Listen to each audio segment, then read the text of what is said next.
Everybody. So in this month of March, it is a perfect time for you to go ahead and start that garden. If you've been thinking about starting a garden or if you've been considering it, this is the perfect time to give it a try. I wanted to give you just a few crops I think that is super beginner friendly. So the very first thing I recommend is your lettuces. The easiest thing you can do is getting a lettuce mix. So you have a lot of varieties of different lettuces that you can try instead of getting one specific type. This one I got from Botanical Interest. The next thing I want to suggest is arugula. Arugula is also another one of those forgiving crops. It grows in the cool weather and in the warm months.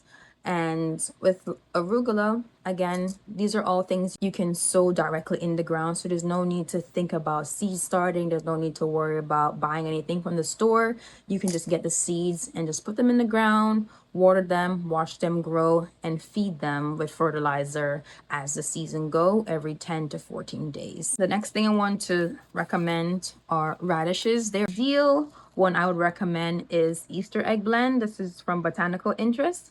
So this one gives you a mixture and a variety of different radishes for someone who hasn't tried radish before or wants to try radish. This one gives you a way to try most of them because it's a blend of a variety of radishes. Next other thing I want to recommend are kale. The kales that I have two. You can do a kale mix or you can go for a singular specific type. One I have is Scarlet kale.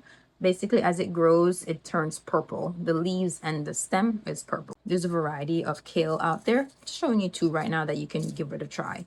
And the next one is Dwarf blue curled kale. This one is from Botanical Interest. With every garden, you want to have some sort of protection because pests are out there that wants to eat your garden, but there are also beneficial insects that can feed on those pests that will help keep your garden from being eaten by insects. But in order to do that, you want to attract them, and one of the ways to attract them is with flowers.